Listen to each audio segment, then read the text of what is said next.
See that stack of books there? Yeah, we're talking about those today.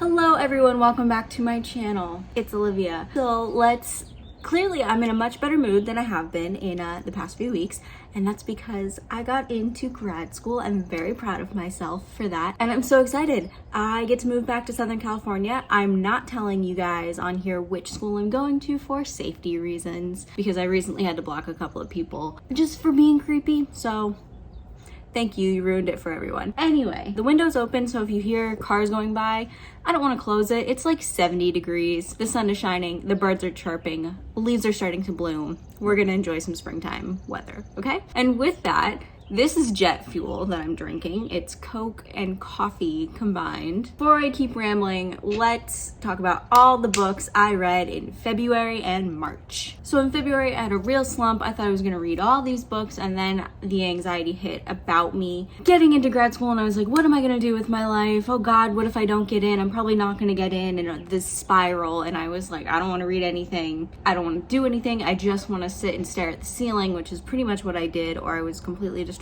on TikTok, and it didn't make it any better. Don't do what I did. But what I did do is read one book, one singular book. It was a really good book. This is Get a Life, Chloe Brown by Talia Hibbert. This is part of the Brown Sisters trilogy that Talia Hibbert has written. It's about 3 sisters, and each one is a little rom-com. I don't think you need to read all 3. I think you can read them as like individuals, but this is the first one, and it's about the oldest sister, Chloe, who has a lot of chronic illnesses, and she realized by the time she was 31 that she let a lot of her life pass her by because she was in pain and from fear. She found herself without any friends, and she'd been left in the past by romantic partners and just treated like absolute garbage, and like she's not worth it. And then she meets Red, and it's a very cute little rom-com, and I loved it. And I can honestly say that I find myself relating to this character a whole lot. Like the whole thing was just so cute, and I really enjoyed it. I gave this 4.5 stars. I don't know why I didn't give it a 5. Why didn't I give this a 5?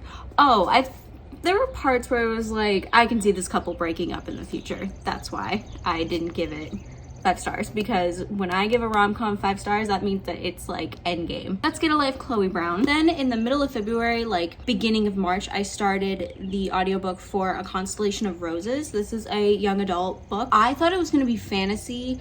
It turns out it's just magical realism. Well, basically the story is that a young girl, I literally can't remember, this got like 3 stars for me. It's like not a bad book, but it's not good. I couldn't remember it. The story was so boring. Trix. So Trix is the main character. I could not remember it. Trix is the main character.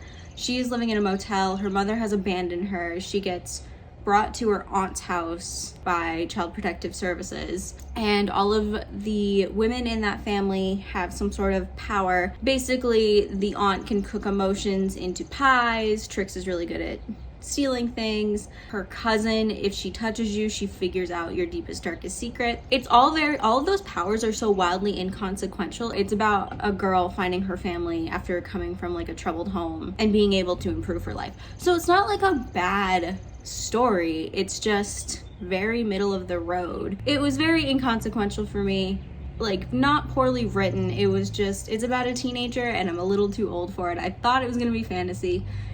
There wasn't enough fantasy in it for me. Too much magical realism and like literary fiction. So 3 stars for that one. I have to refilm this part because I did not explain these books properly, okay? So if I jump back to how it was before, that's why. Before we get into the next book series that I talked about, I just want to say that these are not children's books.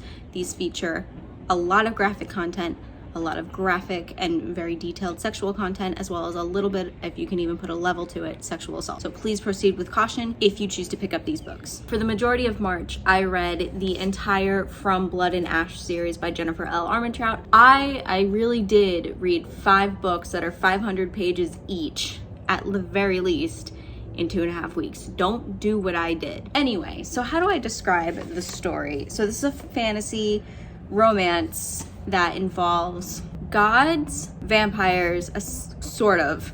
They're not based on any traditional vampire lore. Werewolves, not based on any traditional werewolf lore that I'm aware of. Dragons, which are referred to as drakens, again, not based on any traditional lore as far as I know, and they're all connected. They also have demigods, godlings, regular gods and something called a primal god, which is like the highest ranking thing. Okay, now that we're aware of all the creatures that just show up in this series without any rhyme or reason, let me give you a summary. Poppy is known as the maiden in the kingdom of solace. She is the chosen one in more than one respect throughout the entire series. She is chosen to be the maiden because she was born in a shroud, or so she is led to believe. Poppy believes that her parents were attacked and she has somehow ended up in the care of the queen, who has made her the maiden.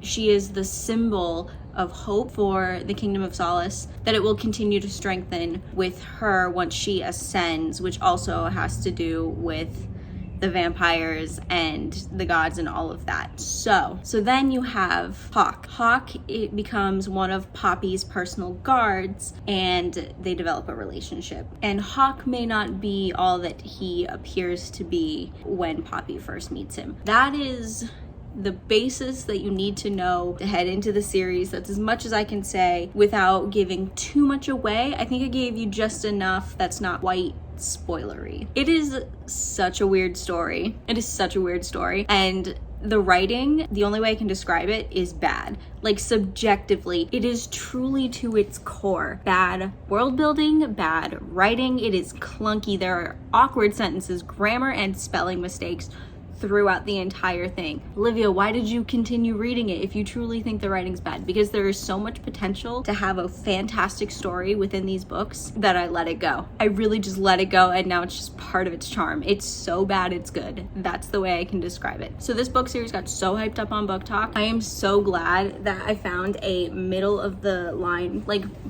road review on this where people are like, it's bad but it's a fun time, so you should go into it thinking about that. And that's exactly what I did, and I was able to enjoy it. So let me review quickly, because there's a lot of books, each of these books and kind of what's happening, and then without giving too many spoilers. First one, like I said, Poppy and Cass. It's their starting point. Hawk is Cass, and he's not all he seems to be. Then you have the second one, which is A Kingdom of Flesh and Fire. This is what really solidifies Poppy and Cass's relationship, and do they even like each other or not? That's what this one is about. You also see the beginnings of the main overarching plot of the entire series begin in this one. Poppy learns a lot about the corrupt society that she comes from, and she has a really hard time dealing with that, and accepting everything she's been taught is a lie. I really appreciated that aspect of this one. People say that this is their favorite, and a lot of people think that it should have been a duology, and to that I can only infer that the people who think it should have been a duology wanted to read a romance and not a fantasy book. Because in the third book, which I will get to in a second, which is my favorite in the series, the fantasy elements really ramp up. So book 3 is the thickest book. It is A Crown of Gilded Bones. So much of the world is expanded in this. Now, if you find Poppy asking questions in the first two annoying, you're not gonna like it in this one, because the questions she will ask. There are so many questions. So because Poppy and Cass's relationship is solidified by the end of that book, this one, Poppy finds out more about the night her family was attacked and how it relates to the plan of this corrupt queen. And that's where a lot of the other fantasy elements, like the gods and their story, really start to pick up, and you find out that there is a prophecy that Poppy is a part of, and it's a wild time. This is constant action. So a lot of people have critiqued that it's info dump action, and I hate to say it. I'm like, that is a fantasy book in a nutshell for you, because to me, info dumps are inevitable. The world building, like I said, questioning, like having a main character just ask questions is not an effective way to world build if you want to have a truly nuanced and well-written story, in my opinion. It's just part of her character at this point, and I've accepted my fate. That's how it's gonna be. That's how I feel about that. This one is my favorite one just because it ends on such a cliffhanger. Tons of world building, a lot of exposition, but it needed to happen to really get into the meat of what's gonna happen next. Unfortunately, unfortunately, the main plot stops with this one, and then you have to read a prequel, which this is A Shadow in the Ember. This is the prequel. When I tell you I didn't want to read this book, I really didn't want to read it. I was like, I just want to get to the War of Two Queens. Do I really have to read a prequel? And as I'm amping up to read this, the title for the second prequel is announced, and I'm like, are you kidding me? There's 2 prequels? Why? Is it necessary? Professional opinion,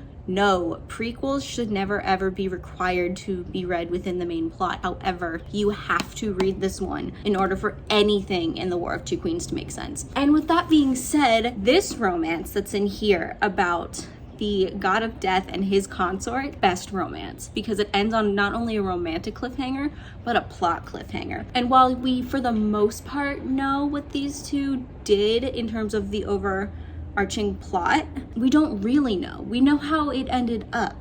So I have a few theories about how the next one's gonna go. I have a very I don't want to spoil anything by telling you guys this, but if you're not gonna, but like, send me a message on Instagram, which is at @OliviaIsAwkward, and I will tell you my theory about where we left off and where the next book is gonna pick up, because this one and the Crown of Gilded Bones were like really good, but this book seems unnecessary until where is it until you read The War of Two Queens, because as I'm reading this, I'm like, I'm enjoying this, but it's unnecessary.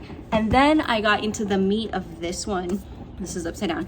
I got into the meat of this one and I was like, oh, like that's a direct reference to all of the events that transpired in A Shadow in the Ember. You have to read it. And I really did enjoy it, and it became more enjoyable as I read this one, which I've said now 5 times. This one is wild. This is the war book. This is a lot of action. There's a lot of anticipation as well as a lot of action. Like, everything that happens, you're just like, this can't get worse. This can't get worse. Oh my God, it got worse. How is it gonna get better? Like, it does not get better until the last 100 pages. And the last 200 pages are some of like, you're like, oh, a little bit of calm before it absolutely just the shit hits the fan. It is wild. It is crazy. If you go onto my TikTok soon, I don't know when exactly, but I reacted to the last 100 pages and I made a video on TikTok about that. You should check that out. Also, I reacted to Kingdom Flesh and Fire and A Crown of Gilded Bones on there as well. Chapter by chapter. Tons of content there. Username on TikTok is OliviaIsAwkward_.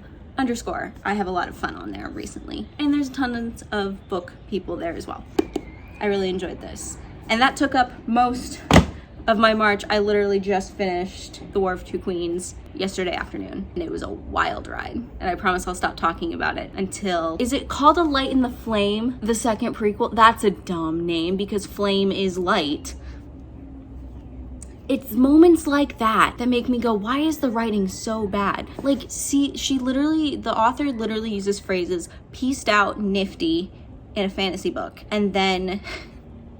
she'll like make jokes about like lasagna and meat casseroles, and I'm just like, I really, like, it is a mess. But yeah, that was my March. I read all of that and I enjoyed every second of it. Bad writing and all. After, well, kind of in between reading that series, like I would have a couple of days where I was waiting for the books to come in the mail. I read Tales from the Hinterland by Melissa Albert, and this is a collection of short, scary, like I cannot, like edge of your seat, H.P. Lovecraft, scary stories, but they're short. Each one's like 20 pages, so I kind of skimmed through this in a night. My favorite one, I really liked the one about Hansa and the moon. I think it was called The Girl Who Talks. It was the second one, The Girl Who Talks to the Moon. Also, it's got the best dedication, which is to all the readers whose first language was fairy tales. I enjoyed this. Obviously, this is part of the Hazelwood series, which I talked about before. And then I did another audiobook while I was working, while reading that whole series. And this is actually a nonfiction book. So it is a little weird, by Jenny Slate. Yes, that Jenny Slate who plays Mona Lisa Saperstein on Parks and Rec. I have loved Jenny Slate ever since she did the interview with Anna Faris, Chris Pratt, and Chris Evans. I was immediately like, I feel this person like in my soul. This book made me cry. It was so honest and like, so it's a collection of essays and poems, and it's so honest. It's not particularly sad, but it's so honest and raw. It brought me to tears. I loved it. And some of it's really funny. This is the only book I've read this year that has gotten 5 stars for me. That is everything I read in February and March, and now we're moving on to what I should read next. I have 3 books that I'm trying to decide on, and I'm not committing to another series, even though this TikTok sound that's like Rune Dannon, Crown Prince of the Valbaran Fae, is circling around TikTok, and it's making me want to read Crescent City, but I'm like, I can't read another fantasy series, my brain will explode. Not within at least the next month and a half. Maybe I'll pick it up soon, but book buying ban, I can't do it. You guys saw I have 24 books on that bookshelf where I'm just like, I'm just like, I can't do it. I can't buy any more books. I gotta clear a shelf. Which brings me to the 3 books I think I'm going to pick up. The next one I think I'm gonna pick up, well, one of the 3 is either Act Your Age, Evie Brown, but I don't know if I want another romance after doing all of that with From Blood and Ash. But then we have Gallant by V.E. Schwab. People said that it's like gothic novel, but for young adult. And I mean, I've mentioned it in my last video, the artwork. So it's probably a quick read. It looks like it's a big font. I can probably get through it in a couple of days. So I'm leaning heavily towards this one.